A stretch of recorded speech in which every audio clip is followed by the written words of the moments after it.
American കാഴ്ചകൾ മനോഹരങ്ങളാണ്. ന്യൂയോർക്കിലെ ബ്രോങ്സിലുള്ള സൂവിലാണ് നമ്മളിപ്പോൾ ഉള്ളത്. ഏകദേശം 265 ഏക്കർ വിസ്തൃതിയാണ് ഈ സൂവിനുള്ളത്. അമേരിക്കയിലെ ഏറ്റവും വലിയ മെട്രോപൊളിറ്റൻ സൂ ആണിത്. ഇവിടേക്ക് കയറി ചെല്ലുമ്പോൾ നമ്മൾ ആദ്യം കാണുന്നത് ബൈസൺ എന്ന മൃഗത്തെക്കുറിച്ചുള്ള ഒരു ബോർഡാണ്. ബൈസൺ എന്ന് പറഞ്ഞാൽ ഒരിനം കാട്ടുപോത്താണ്. അതിനെക്കുറിച്ചുള്ള ചിത്രവും അതിൻ്റെ വിശദീകരണവുമാണ് ഇവിടെ കൊടുത്തിരിക്കുന്നത്. ഏകദേശം 30 ദശലക്ഷത്തോളം കാട്ടുപോത്തുകൾ ഈ സമതലങ്ങളിൽ ഉണ്ടായിരുന്നു. 1900 അവയുടെ എണ്ണം വെറും 1100 താഴെ മാത്രമായി. നമ്മളിപ്പോൾ കണ്ടുകൊണ്ടിരിക്കുന്നത് സൂവിലുള്ള ബൈസൺ കാട്ടുപോത്തുകളെയാണ്. അവിടെയുള്ള കുറേ പ്രമുഖ വ്യക്തികൾ ഒന്നിച്ചുകൂടി അമേരിക്കൻ ബൈസൺ സൊസൈറ്റി ABC എന്നൊരു പ്രസ്ഥാനം ആരംഭിച്ചു. 2005 അമേരിക്കൻ ബൈസൺ സൊസൈറ്റി കൂടുതൽ സജീവമായി പ്രവർത്തിക്കുകയും അവയുടെ എണ്ണം വളരെയധികം വർദ്ധിക്കുകയും ചെയ്തു. നമ്മൾ ഇപ്പോൾ കാണുന്നത് ചെറിയ മാൻകൂട്ടങ്ങളെയാണ്. മാനുകളും ബൈസണുകളും എല്ലാം ഇവിടെ സ്വൈര്യമായി വിഹരിക്കുന്നു. ഒരു വനം മുഴുവനും അവർക്ക് വേണ്ടി ഒഴിച്ചിട്ടിരിക്കുകയാണ്. ടൗണിലെ പ്രധാനപ്പെട്ട ഇടങ്ങളിലാണ് ഇവയൊക്കെ സ്ഥിതി ചെയ്യുന്നത് എന്നുള്ളതാണ് ഏറ്റവും പ്രധാനം. അമേരിക്കയിലെ ഏറ്റവും വലിയ മെട്രോപൊളിറ്റൻ മൃഗശാല ന്യൂയോർക്കിൽ സ്ഥിതി ചെയ്യുന്ന ഈ ബ്രോങ്സുമാണ്. ഒരു നഗരത്തിനുള്ളിൽ തന്നെ സ്ഥിതി ചെയ്യുന്ന ലോകത്തിലെ തന്നെ ഏറ്റവും വലിയ മൃഗശാലയിൽ ഒന്നാണ് ഇത്. നമ്മളിനി പോകുന്നത് ടൈഗറിൻ്റെ അടുത്തേക്കാണ്. 2 ടൈഗറുകൾ ഇവിടെ ഉണ്ടായിരുന്നു.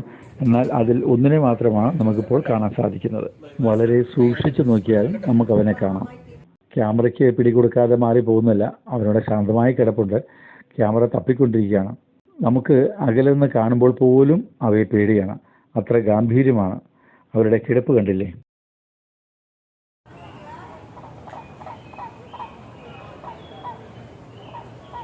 അത് അവിടെ ഒരു വലിയ കൊക്ക്. അതുണ്ടാക്കുന്ന ചെറിയ ഒച്ച നാം കേട്ടല്ലോ. അതിനടുത്ത് കാണുന്ന ചെറിയ ജലാശയത്തിൽ താറാവുകളും മറ്റുമൊക്കെ ഭംഗിയായി അങ്ങോട്ടും ഇങ്ങോട്ടും നീങ്ങുന്നതും നമ്മൾ കാണാൻ സാധിക്കുന്നുണ്ട്. ഇത് അടുത്തായി നമ്മൾ കാണുന്നത് സ്നോ ലെപ്പേർഡാണ്. അതിനെക്കുറിച്ചുള്ള വിവരങ്ങളാണ് അവിടെ എഴുതിയിരിക്കുന്നത്. ദീർഘകായനായ അവൻ ഉലാത്തുകയാണ്. രോമാവൃതമായി നീളമുള്ള വലിയ വാലും വീശി അവൻ നമ്മെ കാണിക്കാൻ വേണ്ടി ഉലാത്തുകയാവാം. എന്തൊരു ഗാംഭീര്യമാണ്! ഇനി കുട്ടികളുടെ ഇഷ്ട കഥാപാത്രമായ പാൻഡയാണ്. ഇത് റെഡ് പാൻഡയാണ്. അവൻ നമുക്ക് നല്ല കാഴ്ചകൾ സമ്മാനിച്ചുകൊണ്ട് നമ്മുടെ അരികിലൂടെ സഞ്ചരിക്കുന്നു. ഇവനെ എങ്ങനെയാണ് ഇഷ്ടപ്പെടാതിരിക്കുക? അത്ര മനോഹരമാണ്. കാലൊടിക്കാൻ തോന്നുന്ന പ്രകൃതം. പാത്തും ഒളിഞ്ഞും അവൻ നടക്കുന്ന നടപ്പ് കണ്ടില്ലേ? അവൻ ഒറ്റയ്ക്കാണോ? ഏതായാലും അവൻ ഹാപ്പിയാണ്. അവനെ കണ്ട ആളുകളും കുട്ടികളും ഒക്കെ തന്നെ ഹാപ്പിയാണ്.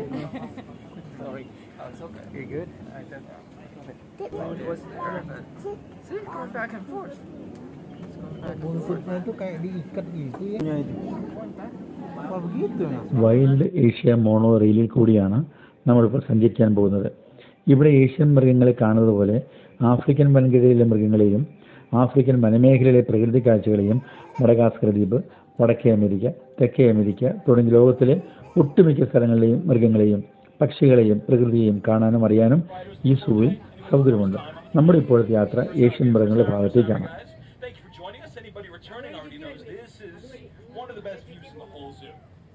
Today I've got a unique opportunity to show you how these animals, big and small, live safe and healthy lives in large wild spaces. This is our first wild space, the Kanhan Meadow. Here to greet us. നമ്മൾ ട്രെയിനിൽ കയറുമ്പോൾ മുതൽ നമ്മളെ സ്വാഗതം ചെയ്ത് വഴിയിൽ കാണുന്ന ജീവികളെ കൈ ചൂണ്ടിക്കാണിച്ച് അവയുടെ ഓരോ വിവരണങ്ങൾ തന്നുകൊണ്ടാണ് ഡ്രൈവർ വണ്ടി മുന്നോട്ട് എടുത്തത്. ഈ മാനുകളും മയിലുകളും ഒക്കെ എന്ന് നമ്മൾ പറയാറില്ലേ? നമ്മളിപ്പോൾ പോകുമ്പോൾ അവയൊക്കെ തന്നെ കണ്ടുകൊണ്ടാണ് മുന്നോട്ട് നീങ്ങിക്കൊണ്ടിരിക്കുന്നത്. ആദ്യം തോന്നിയത് അതൊരു ഉണക്കക്കമ്പാണെന്ന്. പിന്നെ നോക്കുമ്പോഴാണ് അതൊരു മാനിന്റെ കൊമ്പാണ്. അങ്ങനെ മനോഹരമായ കൊമ്പുള്ള മാനുകളെയും കണ്ടു. പിന്നെ കണ്ടത് ലൂങ്കികളെയാണ്. പലരും വിശ്രമത്തിലാണ്. ഭക്ഷണം കഴിഞ്ഞ് നമുക്ക് വേണ്ടി കാത്തു നിന്ന് മടുത്തിരിക്കാം. പക്ഷേ അവ തിരിഞ്ഞു നോക്കുന്നൊന്നുമില്ല. Just a second now, guys. An important part of caring for these animals is moving them from their daytime enclosure here to their overnight habitat way in that back corner. അത് അങ്ങ് അകലെ കാണുന്നത് ഇന്ത്യൻ പോത്തുകളാണ്. നമ്മുടെ നാട്ടിൽ വയനാട്ടിൽ കാട്ടിക്കുളത്തിൽ കാണുന്ന തരത്തിലുള്ള വെള്ള സോക്സ് ധരിച്ച പോത്തുകൾ ആളുകൾക്ക് മുമ്പിൽ നിന്നുകൊടുത്തും മേഞ്ഞു നടന്നുമൊക്കെ മടുത്ത് നിൽക്കുകയാണ്. ചിലർ കിടക്കുന്നു, ചിലർ നിൽക്കുന്നു. അങ്ങ് അകലെ കാണുന്നതാണ് അവ.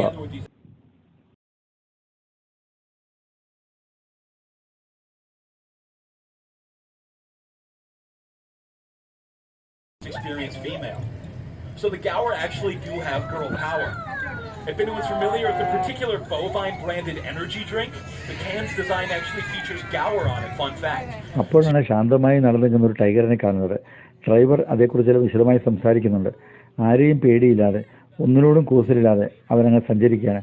കുട്ടികൾ ആർപ്പ് വിളിക്കുന്നത് പേടിച്ചിട്ടല്ല, സിംഹവും കടുവയും കൊച്ചുണ്ടാക്കുന്ന കൊച്ച അവർ അനുകരിക്കുകയാണ്. വീണ്ടും മാൻകൂട്ടങ്ങളെ കാണുന്നു, കൂടെ മയിലുകളെയും കാണുന്നു.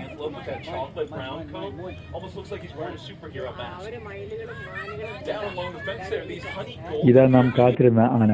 നമ്മുടെ കൂടെയുള്ള കുഞ്ഞിന് ആനയെ വലിയ ഇഷ്ടമാണ്.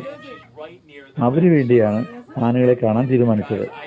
അവരുടെ തൊട്ടുമുമ്പിൽ ആന മണ്ണിൽ കുടിച്ചു നിൽക്കുകയാണ്. ഇതിനുള്ള ആനയെ ആദ്യമായാണ് കാണുന്നത്.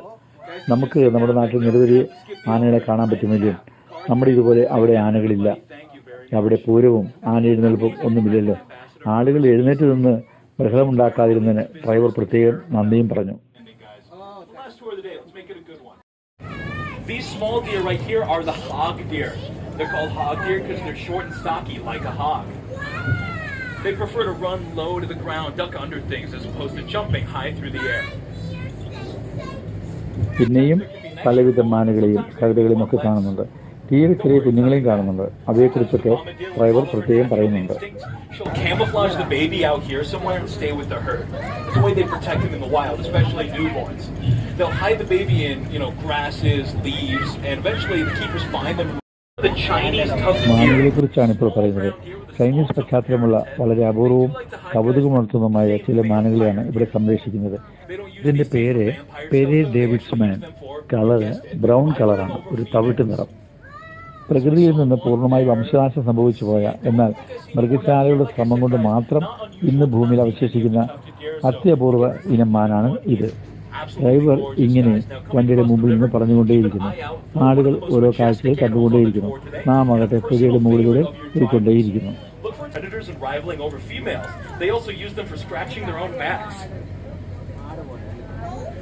Guys, beautiful male farm core right here, Oro farming.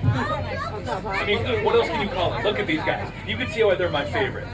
The kind of beard thing and the spiral ഇനി horns. പാകിസ്ഥാൻ ആടുകളാണ്. പാകിസ്ഥാനിൽ പ്രധാനമായി 3 ഇനം ആടുകളാണ് ഉള്ളത്. ഒന്ന് കമോരി, അതിന് താടി കുറവാണ്. രണ്ടാമത്തേത് മാർഘോർ, ഇത് പാകിസ്ഥാനിലെ ദേശീയ മൃഗമായ ഒരു കാട്ടാടാണ്.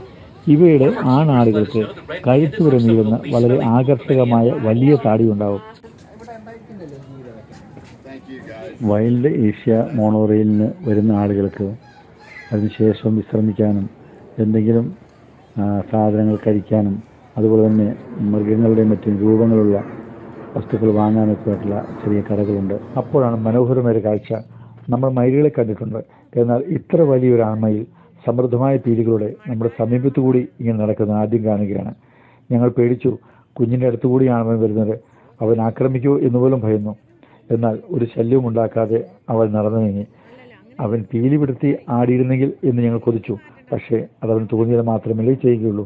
നമ്മുടെ നാട്ടിൽ ഇവർ നമ്മൾ അല്പം അകന്ന് മാത്രമേ സഞ്ചരിക്കാറുള്ളൂ. നമ്മളെ കണ്ടാൽ പേടിച്ചവർ മാറിപ്പോവുകയാണ് സാധാരണ ചെയ്യാറുള്ളത്. തിരികെ പോകാൻ വേണ്ടി എല്ലാവരും ക്യൂ നിൽക്കുകയാണ്. വലിയ നീളമുള്ള വാഹനമാണ് വരുന്നത്, ഇലക്ട്രിക് വണ്ടിയാണ്. ക്യൂ നിന്ന പ്രകാരം ഞങ്ങളുടെ വണ്ടിയിൽ കയറി ഞങ്ങൾ മുന്നോട്ട് പോയിക്കൊണ്ടിരിക്കുകയാണ്. ആദ്യം ഞങ്ങൾ നടക്കാൻ തുടങ്ങിയ സ്ഥലത്ത് വരെ ഈ വണ്ടി എത്തും. അവിടെ നിന്ന് വീണ്ടും നടന്ന് നമ്മുടെ വണ്ടി പാർക്ക് ചെയ്തിരിക്കുന്ന സ്ഥലം വരെ എത്തണം. മനോഹരമായ ദൃശ്യങ്ങളാണ്, സമൃദ്ധമായ കാടുകളാണ്. അമേരിക്കയിൽ മുഴുവനും ഇങ്ങനെ സമൃദ്ധമായ കാടുകളാണ്. എവിടെ നോക്കിയാലും റോഡ് സൈഡുകളിലും റോഡുകൾ തിരിയുന്നിടത്തും എല്ലാ സ്ഥലത്തും ഇഷ്ടംപോലെ മരങ്ങളെ പരിപാലിക്കുന്നു. വീടുകളിലും മുറ്റങ്ങളിൽ പുല്ലുകളെ പരിപാലിക്കുന്നു. എല്ലാ സ്ഥലത്തും പ്രകൃതിക്ക് അനുയോജ്യമായ രീതിയിലുള്ള ഇവരുടെ രീതികൾ മണ്ണിനെയും പ്രകൃതിയെയും സംരക്ഷിച്ചുകൊണ്ട് ഇവിടെ നമ്മളിപ്പോൾ കണ്ടത് മൃഗങ്ങളെ, ഭൂമിയിൽ നഷ്ടപ്പെട്ടു പോകാൻ സാധ്യതയുള്ള മൃഗങ്ങളെ പോലെ സംരക്ഷിച്ചുകൊണ്ട് നടത്തുന്ന ലോകത്തിലെ ഏറ്റവും വലിയ മെട്രോപൊളിറ്റൻ സൂവിൽ നമ്മൾ വരുന്നത്. എല്ലാ കാഴ്ചകളും കാണാൻ പറ്റിയിട്ടില്ല, എല്ലാം നിങ്ങളെ അറിയിക്കാൻ സാധിച്ചിട്ടില്ലെങ്കിലും കിട്ടിയ കാര്യങ്ങളൊക്കെ നിങ്ങളുമായി പങ്കുവയ്ക്കുന്നു എന്ന് മാത്രം. സന്തോഷം. നന്ദി. Thank you.